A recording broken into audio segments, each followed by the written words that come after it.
बिस्मिल्लाहिर्रहमानिर्रहीम। आपको मैं इलेक्ट्रॉनिक्स लैब की तरफ से खुश आमदीद कहता हूँ, जहाँ पे जो प्रैक्टिकल का आगाज़ मैं करने लगा हूँ वो on behalf of electronics department करने लगा हूँ। इसके लैब सुपरवाइज़र बेसिकली सिर्फ फादर सिकंदर साहब हैं, लेकिन कोविड-19 की वजह से वो अभी तक कॉलेज नहीं आ सके। कैंटीना में है वो केरल के अंदर, दैट्स वाई वो अभी तक इसको परफॉर्म नहीं कर रहे। उनकी जगह पर एज ए रिप्लेसमेंट मैं ये प्रैक्टिकल जो है इसका आगाज़ करूँगा कम्युनिकेशन सिस्टम्स और टेली कम्युनिकेशन का। बेसिकली मौसलात का कोई भी निज़ाम हो जिसमें दो या दो से ज़्यादा अफराद आपस में थ्रू इलेक्ट्रिसिटी और some different mediums, transmission mediums रब्ता जब करते हैं तो उसको बेसिकली हम लोग टेली कम्युनिकेशन कहते हैं। यहाँ पर जो हमारा पहला ऑब्जेक्टिव होना चाहिए किसी भी लेबोरेटरी में जब हम दाखिल होते हैं लैब के अंदर, इलेक्ट्रॉनिक्स की हो या इलेक्ट्रिकल की हो, जब हम उसमें दाखिल होते हैं तो सबसे पहले ये चीज़ आती है कि आपके सेफ्टी प्रिकॉशंस क्या हैं, आपने लैब के टूल्स को किस तरीके से हैंडल करना है, आपकी अपनी ड्रेसिंग क्या होनी चाहिए, ये तमाम चीज़ें इन्वॉल्व हैं। तो आज इस पहले प्रैक्टिकल के अंदर, पहले लेक्चर के अंदर मैं आप लोगों को लैब की सेफ्टी प्रिकॉशंस के हवाले से बताना चाहूँगा। सबसे पहले सेफ्टी प्रिकॉशन में है सेल्फ केयर। सबसे पहले ज़रूरी तो यह है कि आप अपनी सेल्फ केयर कैसे कर सकते हैं।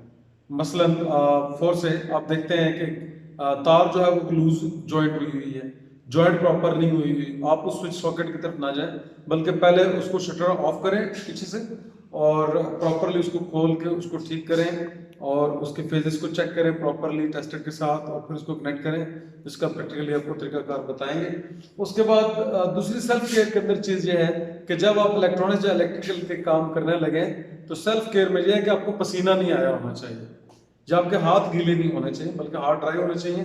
बाकायदा ग्लव्स होने चाहिए आपके हाथों पे, ताकि आपको कम से कम अगर कोई प्रॉब्लम हो तो अल्लाह खुदा ना खास्ता तो अल्लाह ताला बेहतर करे।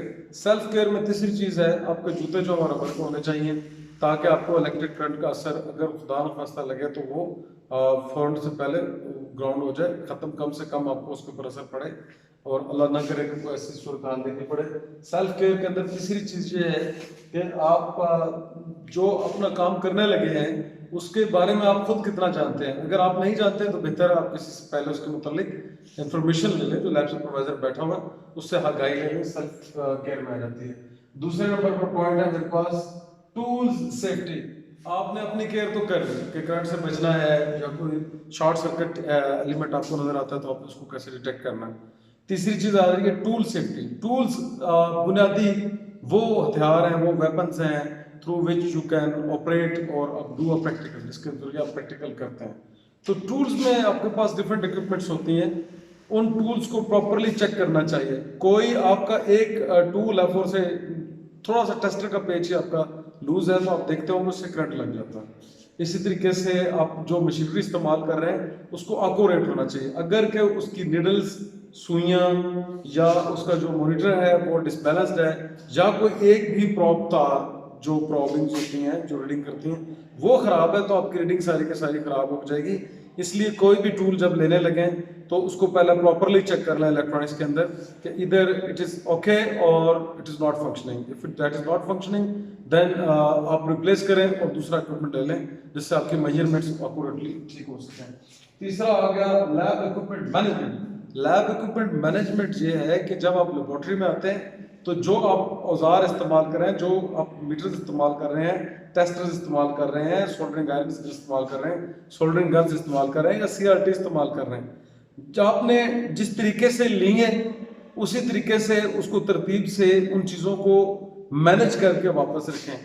यानी कि हर चीज़ आप सलीके से बाइंड करें, जो तारे हैं उनको बाइंड करें और अपने लैब इक्विपमेंट को प्रॉपरली आप तरीके के साथ उठाएं और उसी जगह पर वापस रखें ताकि बाकी बाद में आने वाले लोग जो हैं उनको भी वो काम आ सके। फोर्थ चीज इज क्लीनलीनेस।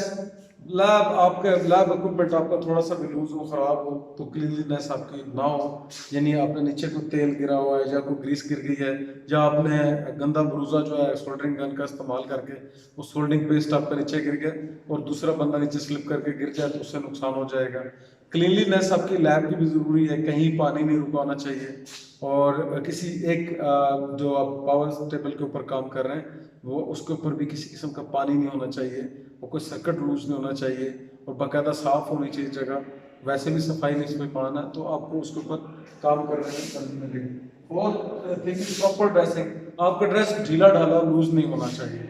आपके प्रॉपर ग्लव्स होने चाहिए, आपके पास प्रॉपर ग्लव गॉगल्स होने चाहिए, आपका प्रॉपर जो सूट है वो होना चाहिए, जिसको आप डांगरी भी कहते हैं। आप प्रॉपर किट के अंदर आए और उसको पहन के आप प्रैक्टिकल करें, क्योंकि कोई भी चीज़ अगर आपकी लूज होगी तो वो कहीं फंस जाती है, बाज़ वक़्त वो करंट लगने का मौजूद बन जाती है, बाज़ वक़्त बंदा उसकी वजह से किसी और गहरे नुकसान का शिकार होता है। सो लैब का प्रॉपर ड्रेसिंग करके आइए और वो आपको हेल्पफुल होगी। मैं आपसे इजाज़त चाहूँगा, इंशाअल्लाह अज़ीज़ नेक्स्ट आपके साथ प्रैक्टिकल में आएंगे तो प्रॉपर प्रैक्टिकल करेंगे। अस्सलाम वालेकुम।